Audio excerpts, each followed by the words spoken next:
I am Vikram, a spice merchant in Jaipur, where the pink city hums with bazaars and the scent of saffron. At 38, my life was woven with routine, haggling over cardamom, joking with my daughter Anjali, and stealing quiet evenings with my wife Meera. But 8 months ago, a shadow fell across it all.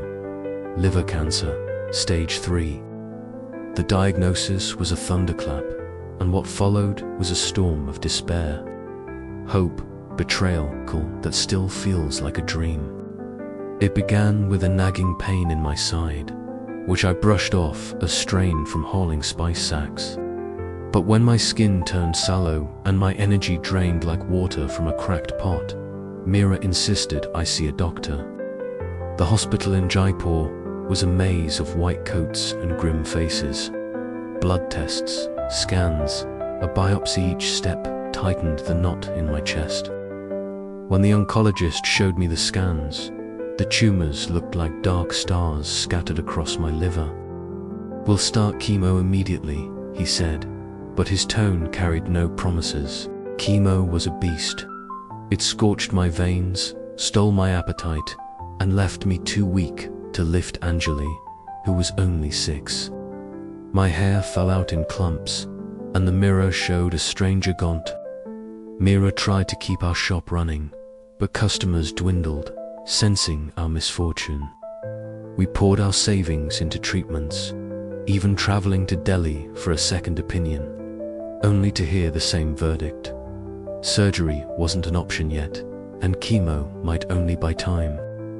At night, I'd lie awake, the pain in my liver a cruel metronome, wondering if I'd see Anjali grow up.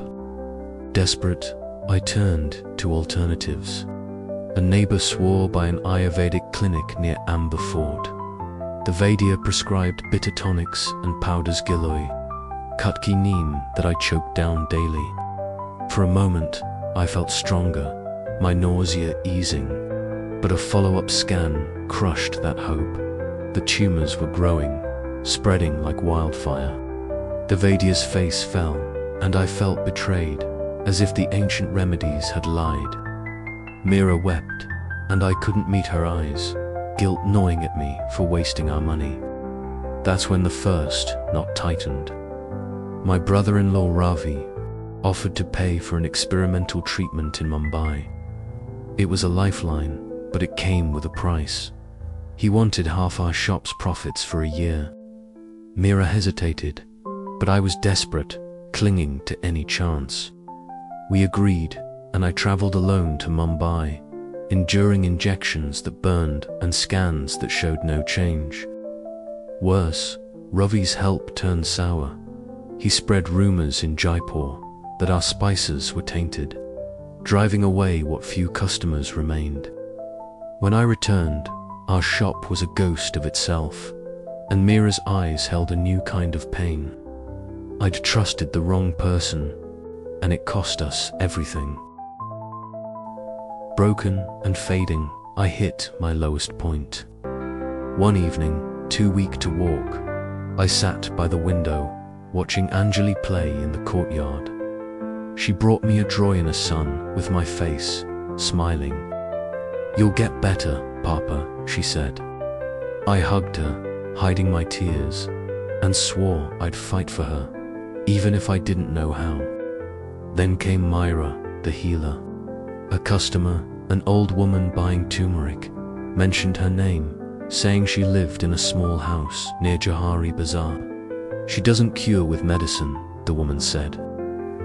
I scoffed. I'd been burned by false hope before, but Meera, ever the believer, convinced me to go. "What's left to lose, Vikram?" she asked. So, with Anjali's drawing in my pocket, I went. Myra was unlike anyone I'd met. Her home was a clutter of herbs, brass lamps, and woven mats, smelling of sandalwood and earth. She was old, her braids silver, but her eyes sparked like a young girl's. "You're late," she said, not unkindly, as I slumped onto her doorstep. "I didn't know I was coming," I said, my voice thin. She smiled, like she'd heard it before, and sat me under a peepal tree. From a carved box, she took a copper bowl, a vial of saffron-colored oil, and a small clay lamp. "Your body's fire is dim," she said. "We'll coax it back." I didn't believe her, but I was too tired to argue. She began with a chant, low and resonant, in a tongue older than Sanskrit. Her hands hovered over my chest, my liver never touching, yet a warmth stirred, like a coal catching flame. It wasn't heat, it was life, pulsing through the ache, softening it. My breath deepened, and for the first time in months, I felt present. "What is that?" I asked, eyes closed, afraid to break the spell. "Your prana," Meera said. "It's still there, waiting to burn bright." Every day I returned. Meera taught me to breathe with intention, to feel the Ganges rhythm in my pulse, though Jaipur has no river. She gave me teas of tulsi and amla, sharp and grounding, and massaged my skin with oils that smelled of forests. Her chants seemed to weave light into my bones, and her words, simple, steady, reminded me I was more than my sickness. "Your body knows how to heal," she said. "Trust it." But the second knot came. Ravi, furious we hadn't sold the shop to him, spread lies that I was faking my illness for pity. Neighbors stopped visiting, and Meera's sister turned cold, believing him. The isolation stung worse than the cancer. I wanted to give up, but Myra's voice cut through my despair. "Their words can't dim your fire." Anjali too kept me going, her small hand in mine as she whispered, "You're my son, Papa." Weeks passed, and I changed.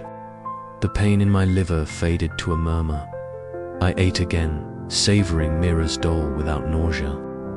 One morning, I carried Anjali on my shoulders, her laughter echoing through the bazaar. Meera never called it a miracle. She said it was my body remembering itself. But I knew it was more. Her hands, her chants, her teas, they were a bridge to something ancient, something divine. The final scan was the vow end thit. I sat in the hospital, Meera gripping my hand as the doctor stared at the images. The tumors were gone, not shrunk, not dormant, but gone. "This is unprecedented," he stammered. "I've never seen anything like it." He asked what I'd done, and I thought of Myra's lamp, the warmth that felt like love, the chants that carried me back to life. "I found a healer," I said, and he shook his head, but I smiled. The aftermath wasn't easy. Ravi's lies had cost us the shop, and we had to start over, selling spices from a cart. But the bazaar welcomed us back, the truth spreading like wildfire. Neighbors apologized, and Meera's sister wept, asking forgiveness. I forgave, not for them, but for me.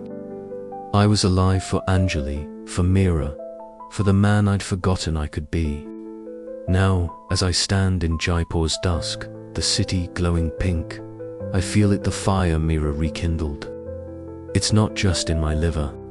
It's in my laughter, my daughter's drawings, my wife's touch.